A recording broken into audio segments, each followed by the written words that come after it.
வணக்கம் நண்பர்களே, welcome to கற்றதுமே கற்போம் கற்பிப்போம். So far we have discussed about the production planning control. So அது ரிலேட்டடான கான்செப்ட், ஸோ அதில் கேட்ட கொஸ்டின்ஸ் எல்லாமே டிஸ்கஸ் பண்ணியிருப்போம். Right. So as per the TRB syllabus, so we have discussed. சரியா? ஸோ ப்ரொடக்ஷன் பிளானிங் கண்ட்ரோல் வந்து எல்லா டாபிக்ஸுமே கவர் பண்ணியாச்சு.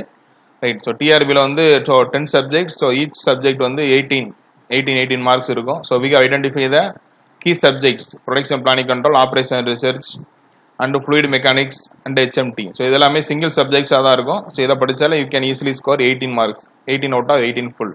சரியா? ஸோ இன்னும் வந்து ப்ரொடக்ஷன் பிளானிங் கண்ட்ரோல் வீடியோஸ் வந்து நீங்கள் செக் பண்ணலைன்னா, so you can go and check it out in our playlist. So டிஆர்பினே இருக்கும். So you can watch it out. So இந்த வீடியோவில் வந்து we will start with operation research. So operation ரிசர்ச்சில் first topic linear programming, simplex duplex method தான். சரியா? So இன்னும் வந்து நீங்கள் வந்து நம்ம சேனல் வந்து சப்ஸ்கிரைப் பண்ணாமல் இருந்தீங்கன்னா, don't forget to subscribe our channel. கற்றதுமே கற்போம் கற்பிப்போம். Right. So let start with the linear programming. So எல்பிபின்னு சொல்லுவாங்க, லீனியர் ப்ரோக்ராமிங் ப்ராப்ளம்ஸ் அப்படின்னா என்ன? ஸோ அது ரிலேட்டடான concept. So followed by the various questions was related to the LPP. சரியா? So LPP, so it was designed by the George B Dantzig. சரியா? So இவர் வந்து years designed the linear programming problems. So ஜென்ரலாக வந்து என்ன சொல்லுவோம்னா, it is a mathematical technique for determining optimal allocation of the resources. So we are having n number of resources இருக்கும். It may be manpower, materials, machines. So எது வேணாலும் இருக்கலாம். So வந்து what is the way I am going to make the allocation in an effective manner. So அதுக்காக we are going to make a mathematical model of formulate பண்ணி we are going to solve the problem. So அதுக்கு பேர் தான் வந்து your linear programming அப்படின்னு அர்த்தம். சரியா? So அதில் there are three major important terms are important. So first one is the decision variables. So decision variables வந்து x1 x2 அப்படின்னு டிஃபைன் பண்ணுவோம். சாரி, இதான் வந்து we seek to determine. So இதான் we are going to calculate. So ஃபைனலாக வந்து இந்த x1 x2 value எது வருதோ, so that provides your optimal solution. So இதான் decision variables.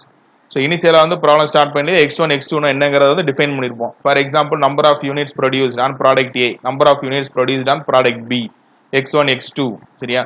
So what is the maximum, what is the optimal allocation, அந்த resource வந்து எது அப்படிங்கறத கால்குலேட் பண்றது தான் your x1 and x2. இதத்தான் வந்து we are denoting as a decision variable அப்படின்னு சொல்லுவோம். சரியா? So next our objective function or goal of our LPP programming. சரியா? objective function we are denoting as a z. Right. So zங்கிறது it clearly identify and measurable in quantity. So first வந்து we are going to write the term in terms of z. So வந்து problem வந்து மேத்தமெட்டிக்கலா format பண்றது வந்து, so we are going to denote, so maximize பண்ணனும் R minimise பண்ணனும். So அத example வந்து கொடுத்திருக்கு. இப்போ வந்து ப்ராஃபிட் வந்து இன்க்ரீஸ் பண்ற மாதிரி வந்து ப்ராப்ளம் வந்து கன்சிடர் பண்ணாங்கன்னா, so மேக்ஸிமம் வந்து ப்ராஃபிட் வந்து எனக்கு எவ்வளவு வந்து கிடைக்கும் by the optimum allocation of the resources. இந்த ரிசோர்ஸ் அலோகேட் பண்றது மூலமா எனக்கு மேக்ஸிமம் ப்ராஃபிட் வந்து எவ்வளவு கிடைக்கும். ஸோ அதை வந்து கால்குலேட் பண்ணி we are denoting as a objective function z ன்னு எழுதுவோம்.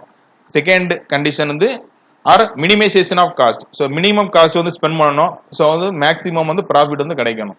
ஸோ காஸ்ட் வந்து ஸ்பெண்ட் பண்ற மாதிரி கொடுத்துருந்தாங்கன்னா இவர் problem comes under a minimization ப்ராப்ளமா இருக்கும். ப்ராஃபிட் இந்த மாதிரி இன்க்ரீஸ் பண்ற மாதிரி இருந்துச்சுன்னா மேக்ஸிமைசேஷன், ஆர் டைம் ரிடக்ஷன் பண்றதுனால மினிமைசேஷன் கேட்டகரியில் வரும். சரியா? So based on the problem we are going to categorize. So either மேக்ஸிமைசேஷனாக இருக்கலாம் ஆர் மினிமைசேஷனாகவும் இருக்கலாம். சரியா? So third important term is the constraints. So கன்ஸ்ட்ரெயின்ஸ்னா என்ன சொல்லணும்னா, it is the limitation or restriction of utilizing the available resources. So இது வந்து ஒரு எனக்கு வந்து limitation or restriction. So constraints வந்து இப்போ மென்ஷன் ஆயிருக்கும். ஸோ கன்ஸ்ட்ரெயின் என்னன்னா, இப்போ மேக்ஸிமம் எனக்கு கெப்பாசிட்டி வந்து இருக்கு. ரிசோர்சஸ் வந்து எனக்கு கோடவுன்லேயே வந்து 8 tons ஆர் 10 tons தான் இருக்கு. So maximum capacity how much I can utilize. So அதான் வந்து மை லிமிடேஷன் ஆர் ரெஸ்ட்ரிக்ஷன் சொல்லுவோம். சரியா? ஸோ அது வரைக்கும் தான் என்னால் வந்து யூஸ் பண்ண முடியும். சரி, அதே மாதிரி இப்போ மேக்ஸிமம் காஸ்ட் அமௌண்ட் வந்து கொடுத்துருப்பாங்க. ஸோ எனக்கு வந்து இதுதான் மேக்ஸிமம் எனக்கு வந்து இருக்கு, அவைலபிள் காஸ்ட்டே இவ்வளோதான் இருக்கு. எனக்கு 1000 rupees இருக்குன்னா 1000 rupeesக்குள்ள தான் ஐ கேன் ஸ்பெண்ட். ஸோ அதான் யுவர் லிமிடேஷன்ஸ் ஆர் ரெஸ்ட்ரிக்ஷன். இதைத்தான் என்ன சொல்லுவோம்னா யுவர் கன்ஸ்ட்ரெயின்ஸ். ஸோ அதான் எக்ஸாம்பிள் கொடுத்துருக்கோம். Production capacity, man power, so time, space, machinery. So இது எல்லாமே வந்து it is coming under the your constraint. So each time வந்து கன்ஸ்ட்ரெயின் வந்து தனித்தனியாக இருக்கும். சரியா? ஸோ இந்த 3 கம்பைன் பண்ணி எழுதுற பேர் தான் your LPP programming, linear programming problems சொல்லுவோம். சரியா? So you can see the general statement for the linear programming. So first வந்து we are going to write the objective function. So இங்க maximization எழுதிருக்கோம் ஆர் minimization ஏதாவது ஒன்று இருக்கும். So profitங்கிற மாதிரி கொடுத்துருப்பாங்க. அதனால maximize z equal to, so c1 x1 plus c2 x2 up to cn xn வரை போகும். இந்த x1 x2 xn எல்லாமே we have denoted as the decision variables. So இது எல்லாமே coefficient of the c1 c2 cn எல்லாமே coefficient of the decision variable. So subject 2, so இதெல்லாமே இப்ப constraints வந்து கொடுத்திருப்பாங்க. So இதெல்லாம் இந்த resources. So a11 x1 a12 x2 up to a1 n x1n less than or equal to b1, so b2 bm. So இந்த b1 b2 bm இருக்கு இல்லையா, so இதான் ஒரு maximum limit ஒவ்வொரு constraints வந்து கொடுத்திருப்பாங்க. so எனக்கு வந்து எவ்வளவுகான மேக்ஸிமம் வந்து யூட்டிலைஸ் பண்ண முடியும் அந்த ரிசோர்சஸ் எல்லாமே, சரியா? so இதுதான். so this is the general model for your LPP. so வந்து ஒரு ஜெனரலா வந்து இதான் வந்து ஸ்டேட்மென்ட் எழுதுவோம். so where so இந்த கன்ஸ்ட்ரெயின்ட் வந்து இம்பார்ட்டன்ட் ஒன். so லாஸ்டா வந்து இந்த xj, so decision variable எடுக்கிறோம் இல்லையா, it should be a positive number, it should not be a negative. so இதான் வந்து we are taking in the all the problems. so LPP ல வந்து எல்லாமே எடுத்துருப்போம். x1 x2 x3 all are in the greater than or equal to 0, should not be coming in the negative value, சரியா?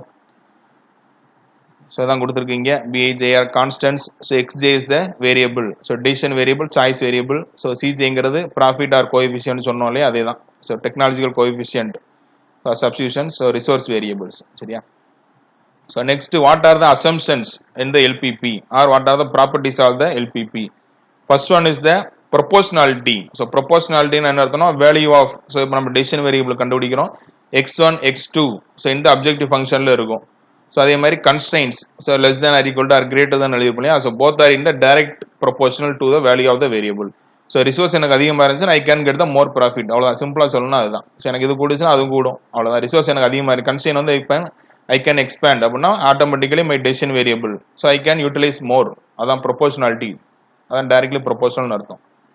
so second is the additivity. so additivity ங்கிறது total contribution of all the variables in the objective function and in the constraints to be the direct sum of the individual contribution of each variable. so individual on the sum பண்றதும், so we are having the total contribution of variable in the objective function ல add பண்றதும் we are having, so additional வந்து டைரக்டா வந்து some பண்ற மாதிரி தான் இருக்கும். so that is the additivity, so டைரக்டா வந்து ஆட் பண்ணிக்கலாம், சரியா? so third one is the certainty அப்படினு சொல்வாங்க. so all the objective and constraints coefficient of the LPP model are deterministic or fixed ஒண்ணா இருக்கும், சரியா? அதான் certainty in nature. so the coefficient value எல்லாமே இருக்கு இல்லையா, so it should be a fixed one, it will not be a variable, சரியா? all parameters available or resources, profit consumption of resources must be fixed, அதான் இப்ப சொன்னோம், சரியா? certainty. so fourth one is the divisibility or continuity. so non negative values of decision value can positive fraction value, சரியா?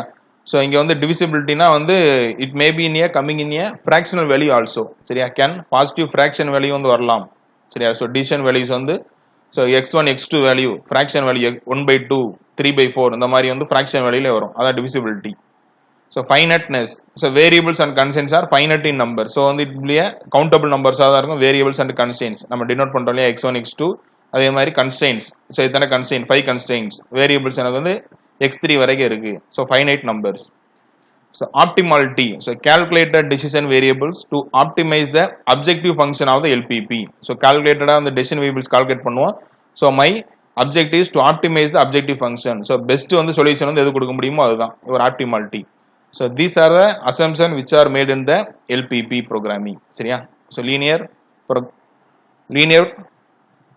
programming problems LPP, so அதல ஒரு assumption. so second is the so types of solution, so இதல வந்து various solutions types ன்னு இருக்கு, சரியா? so just quick ஆ go through பண்ணிடலாம். so degenerate solution, so degenerate னா என்ன அர்த்தம்னா a basic solution is called a degenerate when one or more basic variable is zero. so basic variable, so non basic variable னா என்னங்கிறது so பின்னால வந்து டீடைலா இருக்கும், சரியா? basic variable வந்து actually non zeros வந்து இருக்கணும், so அந்த மாதிரி இருந்துச்சுனா வந்து we are having, சரியா? basic solution if it contains basic variable வந்து 0 இருந்துச்சுனா our solution is degenerate னு அர்த்தம், சரியா? so basic variable வந்து our objective to make it is the so one or அதாவது non zeros ஆ இருக்கணும். இங்க basic வந்து non zeros, so basic variable which contain non zero values. so அதே மாதிரி நான் பேசிக் வேரியபிள்னா வேல்யூல வந்து 0 இருக்கும், அந்த வேரியபிள்ல வந்து வேல்யூ வந்து zeros இருக்கும், so அதான் வந்து நான் பேசிக் அண்ட் பேசிக், சரியா? பேசிக் வந்து அங்க வந்து நான் ஜீரோ அப்படின்னு போட்டுங்க, நான் பேசிக்னா அங்க வந்து 0 அந்த மாதிரி, சரியா? so if my number of basic variables is less than the equality constraints, the degenerate solutionல இந்த மாதிரி கண்டிஷன்ல தான் இருக்கும். so number of basic variables less than the equality constraints வந்து அதோட கம்மியா தான் இருக்கும் basic variables. சரியா. நெக்ஸ்ட் feasible சொல்யூஷன் அப்படின்னு சொல்லுவாங்க. feasibleனா it satisfies all the constraints. So எனக்கு வந்து ஃபைனலாக வந்து இப்போ z வேல்யூ கால்குலேட் பண்ணுவோம்.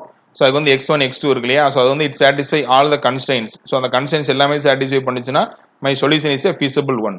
இன்ஃபீசிபிள் solution any one or two constraint it may not be satisfied. So அந்த மாதிரி சொல்யூஷன் இருந்துச்சுன்னா it will be a infeasible. So ஃபைனலாக கால்குலேட் பண்ணோம்ல x1 x2 வேல்யூ வருதுன்னா ஸோ கன்ஸ்ட்ரெயின் ஈக்குவேஷன் எழுதியிருப்போம், அதில் சப்ஸ்டியூட் பண்ணி பார்த்தீங்கன்னா எல்லாமே சாட்டிஸ்ஃபை பண்ணுச்சுன்னா ஆப்டிமல், சாரி அதான் feasible.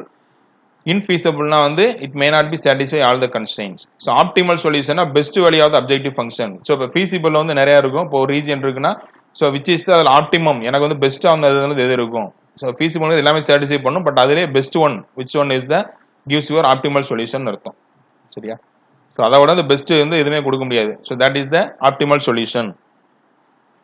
So next alternate solution. So alternate solution அப்படின்னா மோர் தென் ஒன் சொல்யூஷன். ஸோ ஒரு ப்ராப்ளத்துக்கு வந்து we are having more than one solution கிடைக்குது. ஸோ அந்த மாதிரி இதுக்கு பேர் தான் யுவர் ஆல்டர்னேட் சொல்யூஷன். ஸோ அதான் more than constraint gives the optimal results.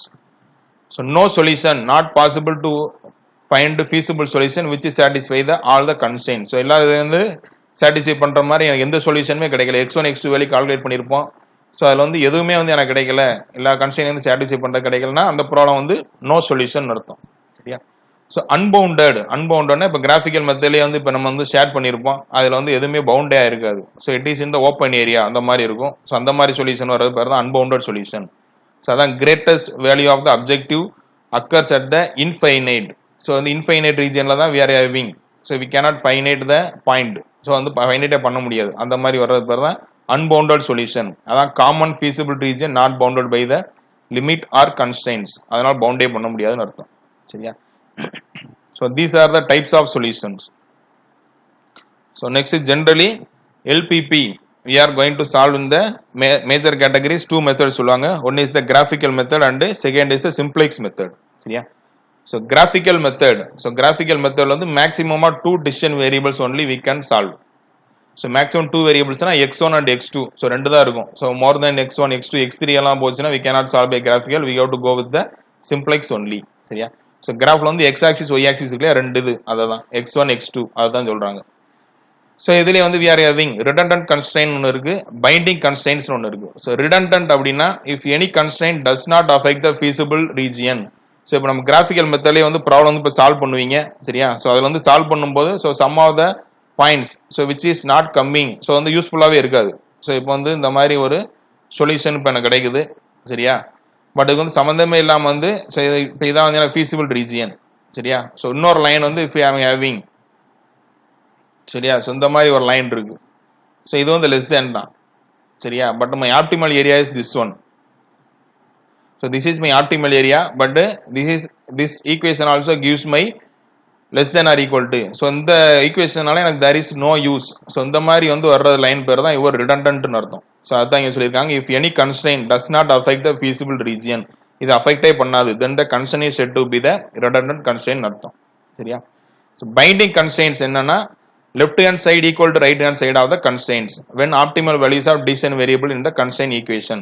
So நம்ம x1 x2 எல்லாம் கால்குலேட் பண்ணியிருப்போம். ஸோ அதை வந்து கடைசியாக வந்து இந்த z அதில் சப்ஸ்டியூட் பண்ணி பார்த்துட்டீங்கன்னா சார் இசட்ல வந்து உங்களுக்கு கிடைச்சிருக்கும் x1 x2 கிடைச்சிருக்கும், அது வந்து கன்ஸ்ட்ரெயின் வந்து சப்ஸ்டியூட் பண்ணி பார்க்கணும். ஸோ அப்படி கன்ஸ்ட்ரெயின்ல சப்ஸ்டியூட் பண்ணும்போது லெஃப்ட் சைடும் ரைட் சைடும் எனக்கு வந்து ஈக்குவலா வருது. ஸோ ஃபார் எக்ஸாம்பிள் இப்போ 3x1 + 2x2 less than or equal to some 18 இந்த மாதிரி இருக்குன்னு வச்சுக்கோங்க. ஸோ ஃபைனலாக வந்து நான் x1 x2 கால்குலேட் பண்ணியிருப்பேன். ஸோ இதில் சப்ஸ்டியூட் பண்ணி பார்த்தீங்கன்னா வந்து LHS = RHS, ஸோ 18 = 18 அந்த மாதிரி இருந்துச்சுன்னா அந்த மாதிரி கன்ஸ்ட்ரெயின் பேர் தான் இவர் பைண்டிங் கன்ஸ்ட்ரெயின்ஸ்னு அர்த்தம். சரியா. ஸோ இதெல்லாம் அப்ஜெக்டிவ்ல கேட்கலாம், பார்த்துக்கோங்க. ரைட். ஸோ இந்த கிராஃபிக்கல் மெத்தட் வந்து how to identify so unique and finite solution என்ன, அன்பவுண்டட்னா என்னங்கிறது பார்ப்போம். சரியா. So the example demonstrated above. So இதான் வந்து we are having unique and finite solution. So வந்து இங்க வந்து இப்போ they are having 1 2 so 3 equations they have given. So அதை பேஸ் பண்ணி we are drawing the lines. So இது தெரியும், x1 0 வைப்போம், another பாயிண்ட் கண்டுபிடிப்போம், x2 0 வைப்போம், இன்னொரு பாயிண்ட் கண்டுபிடிப்போம் இல்லையா. ஸோ அதை பேஸ் பண்ணி we have drawn out 3 lines.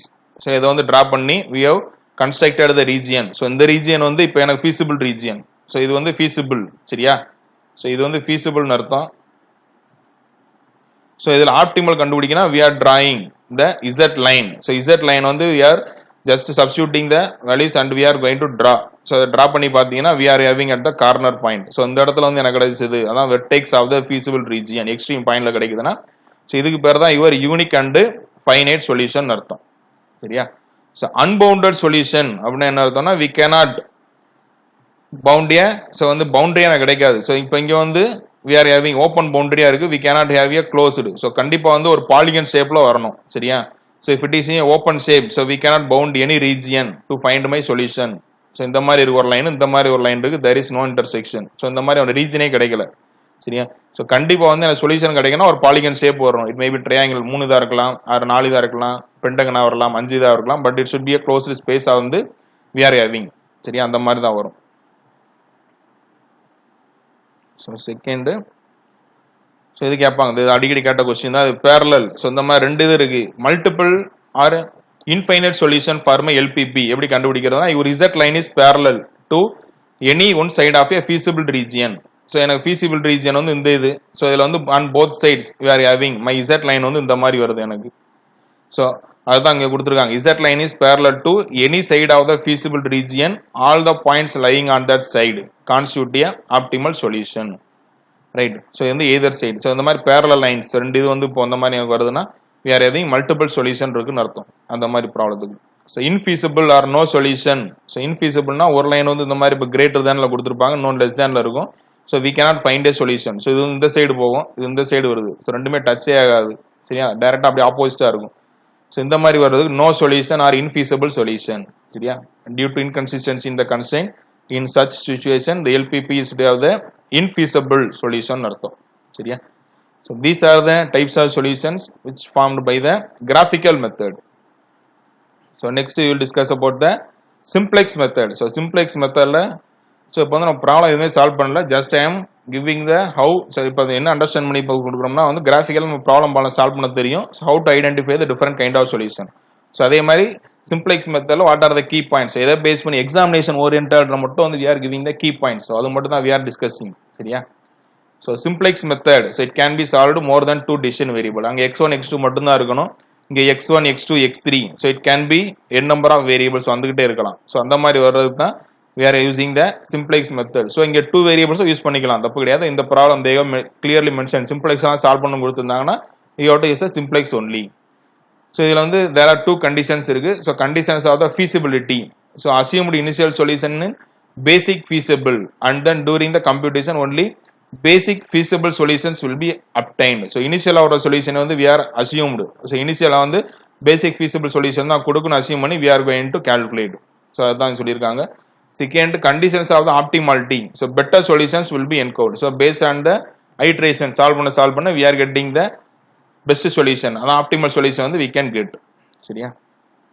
So here there are 3 variables which are involved in the simplex method. So first one is the slack variables, surplus variables. So அதான் main. So artificial variables one more இருக்கு. So bigger method அந்த மாதிரி இதுக்கெல்லாம் use பண்ணுவோம். சரியா? artificial. So first slack variables என்னங்கறத பாத்துருவோம். slack variables அப்படினாலே amount of unused resources. So எனக்கு வந்து யூஸ் பண்ணாம இருக்கு resources வந்து. சரியா? So எனக்கு வந்து இப்போ quantity வந்து 100 இருக்கு என்னோட பிளான்ட்ல, பட் 80 தான் யூஸ் பண்றோம், 2 வந்து இப்போ unused-ஆ இருக்குன்னா we are denoting as a slack variables. அதுதான் சொல்றோம். அதான் என்ன optimization problem. A slack variable is a variable that is added to the inequality constraint to transform into equality. So அது எப்படி ஆட் பண்ணுவோம்னா less than or equal to வரும். ஞாபகம் வச்சுக்கோங்க. slack variableனா less than, சர்ப்ளஸ்னா கிரேட்டர் தென். ஸோ பிளஸ்னா அதிகமா வரும். ஸோ அதை ஞாபகம் வச்சுக்கோங்க. ஸோ பிளஸ் அப்படின்னாலே தெரியும் நம்மளுக்கு என்ன அர்த்தம், பிளஸ்னா அதிகம், அதனால கிரேட்டர் தான் ஞாபகம் வச்சுக்கோங்க. ஸோ ஒரு இது ஞாபகம் இருந்தால் ஆட்டோமேட்டிக்கா இன்னொரு கண்டிப்பா ஞாபகம் வந்துடும். ஸோ ஷார்ட் வந்து இதுதான், பிளஸ்ன்னு வந்திருக்கு அப்போ எனக்கு அதிகம், பிளஸ்னா என்ன அர்த்தம், கிரேட்டர் தேன். இங்கே slack variables less than or equal to வரும். So slack variable represents an unused quantity of the resources. இப்போ தான் சொன்னேன் இல்லையா ஒரு எக்ஸாம்பிள், அதான். It is order to the less than or equal to type constraints in order to get the equality constraint. இந்த ஒரு எக்ஸாம்பிள்ல பாத்தீங்கன்னா உங்களுக்கு தெரியும், இங்க 3x1 plus 4x2 less than or equal to 16 கொடுத்திருப்பாங்க. So I am adding, so இங்க less than இருக்கு, so less thanல வந்து ஆட் பண்ண வேண்டியது slack variables s1 ஆட் பண்ணிருக்கேன் equal to 60 கொண்டு வரதுக்காக. சரியா? so இங்க என்ன அர்த்தம்னா வந்து இங்க வந்து எனக்கு கம்மியா இருக்குன்னு அர்த்தம். ஃபார் எக்ஸாம்பிள் இந்த 3x1 plus 4x2 வந்து 14 தான் வருது, plus 20 ஆட் பண்ணுவோம், அந்த 20க்கு பேர் தான் slack variable. சரியா? செகண்ட் சர்ப்ளஸ் வேரியபிள்ஸ் என்ன அர்த்தம்னா கிரேட்டர் தேன்ல இருக்கும், பிளஸ்னா கிரேட் ஞாபகம் வச்சுக்கோங்க, கிரேட்டர் தேன்ல இருக்கும். ஸோ லெஃப்ட் சைடு வந்து நம்ம மைனஸ் பண்ணணும். ஸோ வந்து அமௌண்ட் வந்து over, so over the require லெவலில் இருக்கு. So I have to reduce. இங்கே வந்து 3x1 + 4x2 18 வச்சுக்கோங்க, இது 80. ஸோ 20 வந்து நான் ரெடியூஸ் பண்ணாதான் I can get the 60. So அந்த -20 பண்ணணும் இல்லையா, அதுக்கு பேர் தான் யுவர் சர்ப்ளஸ் வேரியபிள்ஸ். சரியா? ஸோ பிளஸ்ன்னு வந்தால் கிரேட்டர் தேன் ஞாபகம் வச்சுக்கோங்க. ஸோ அதான் greater than amount over and above the required level. சரியா? அது வந்து நம்ம யூஸ் பண்ணிக்கிட்டு இருக்கோம்னு அர்த்தம். So surplus variable refers to the amount by which the values of the solution exceeds the resource. ஏன்னா ரிசோர்ஸோட அதிகமாக யூட்டிலைஸ் பண்ணிக்கிட்டு இருக்கோம்னு அர்த்தம். So these variables are known as the negative slack variables. அதுக்கு அப்படியே ஆப்போசிட். ஸோ இந்த objective function it carries a zero coefficient. So நீங்கள் வந்து இந்த சிம்பிளக்ஸை சால்வ் பண்ணும்போது 0s1 0s2 போட்டுருப்போனே, அதை தான் இங்கே சொல்லியிருக்காங்க, வேற ஒன்றும் இல்லை. So in order to obtain the equality constraint, the surplus variable is ordered to the greater than or equal to the type of constraint. So greater than வர இடத்துல we are going to so minus போட்டு எழுதுவோம். சரியா? So இங்க வந்து add பண்ணுவோம், இங்க minus போடுவோம். ஞாபகம் வச்சுக்கோங்க. So these are the slack variables and surplus variables. So one more variables artificial a அப்படின்றதும் சில இதில் ஆறுன்னு சில புக்ஸ்ல கொடுத்துருப்பாங்க. ஸோ ஆர்டிஃபிஷியல் வந்து ஸோ ஜென்ரலாக வந்து எதுக்கு யூஸ் பண்ணோம், பிக்கம் மெத்தட். ஸோ அது வந்து எந்த மாதிரி பிளேஸ்ல யூஸ் பண்ணோம்னா, எனக்கு வந்து ஈக்குவல் அண்ட் கன்ஸ்டைன்ல கொடுத்துருக்காங்க, அப்படி இல்லை கிரேட்டர் தேன்ல இருக்கு கொஸ்டின்ஸ்லேயே கன்ஸ்டைன் வந்து. ஸோ இந்த மாதிரி பிளேசஸ்ல we can use the artificial variables. So big M method or penalty மெத்தட்னு சொல்லுவோம். So in that methods we are using the artificial variables. It refers to the kind of variable which is introduced in the linear programming model to obtain the initial basic feasible கண்டுபிடிக்கிறதுக்காக we are introducing. So artificial என்ன அர்த்தம்னா there is no meaning. So அதான் நேம்லேயே இருக்கு artificial. So வந்து பிசிக்கலா வந்து தேர் is no stock, no வந்து சென்ஸ்னு அர்த்தம், ரிசோர்ஸ் கிடையாது. ஸோ நோ அமௌண்ட் எதுவுமே கிடையாது. சரியா? அது artificial, just it is artificial only. So these are the key points which we have to noted in the simplex method. So இதெல்லாம் key points நோட் பண்ணணும்னா பாத்துக்கோங்க. Infinite solution, how to find the infinite solution. So வந்து இதுக்கு முன்னாடி வந்து நம்ம different types of solution graphical எப்படி identify பண்ண முடியும் இல்லையா, இந்த சேம் சிம்பிளெக்ஸ் மெத்தட்ல நம்ம எப்படி கண்டுபிடிக்கிறது, ஏன்னா இதை பேஸ் பண்ணி கொஸ்டின்ஸ் இருக்கும். So if you are non-basic variables, so non-basic na da your x1 x2 in an optimal solution as a zero value for cj minus zj row. So வந்து ஒவ்வொரு ஐட்ரேஷனா போட்டே வருவீங்க. ஸோ கீழே உள்ள ரோ போது del j or cj minus zj values இருக்கும். So அதில் வந்து யுவர் ஆப்டிமம் வேல்யூ வந்து கால்குலேட் பண்ணியிருப்போம். ஸோ அதில் வந்து x1 x2 வேல்யூ வந்து ஜீரோஸ் அப்படின்னு வந்துருந்துச்சுன்னா which represents your solution is not in the unique ன்னு அர்த்தம். சரியா? So it indicates the infinite number of solution. Zero value வந்து வரக்கூடாது, வந்துச்சுன்னா வந்து it indicates infinite number of solution அர்த்தம். ஸோ அன்பவுண்டட் சொல்யூஷன் எப்படி கால்குலேட் பண்றதுன்னா அந்த replacement ratio, so ratio ration கிடையாது ரேஷியோ, ரைட்? ஸோ ரேஷியோ வந்து we are going to calculate. சரியா? அந்த தீட்டான்னு விட்டு லாஸ்ட் காலத்தில் எழுதுவோம், எக்ஸ்பி டிவைடட் பை அந்த கீ காலம் எலமெண்ட் போடுவோம் இல்லையா, கீ காலம் எலமெண்ட்ஸ். ஸோ அது வந்து இஃப் இட் இஸ் சப்போஸ் அந்த டெல்டா வேல்யூ வந்து இன்ஃபைனிட்டியா வருது, அப்படியே நெகட்டிவ் வேல்யூஸா இருந்துச்சுன்னா we are having unbounded solution. சரியா? ஸோ எல்லா வேல்யூமே வந்து தீட்டா வந்து கால்குலேட் பண்ணிருப்போம் லாஸ்டா வந்து. So all the values in the table, so which gives your infinite or negative value வந்துச்சுன்னா your solution is a unbounded solution அர்த்தம்.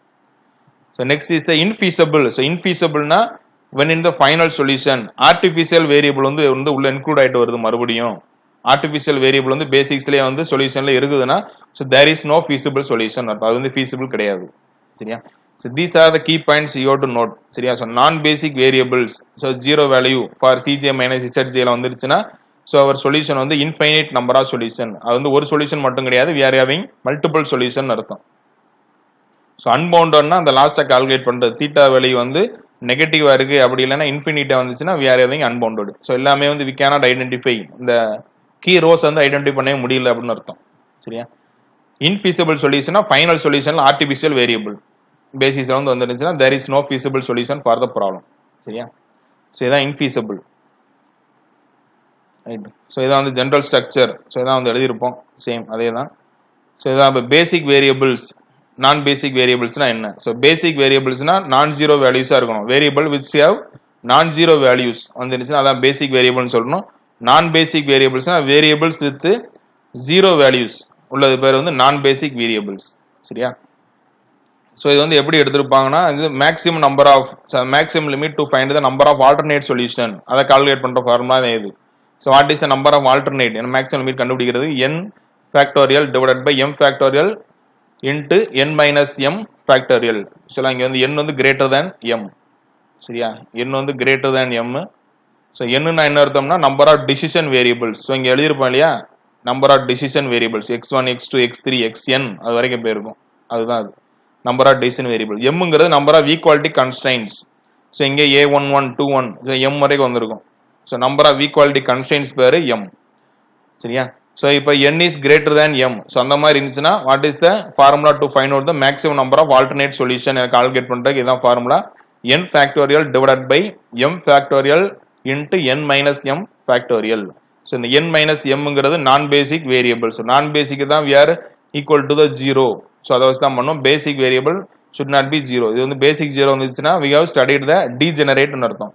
So வந்து இந்த டைப்ஸ் ஆஃப் சொல்யூஷன்ல ஃபர்ஸ்ட் பார்த்திருப்போம் basic variable அதான் சொன்னோம் இல்லையா அதுல வந்து zeros அது வந்துச்சுன்னா our solution which gives your degenerate ஆயிருதுன்னு அர்த்தம்.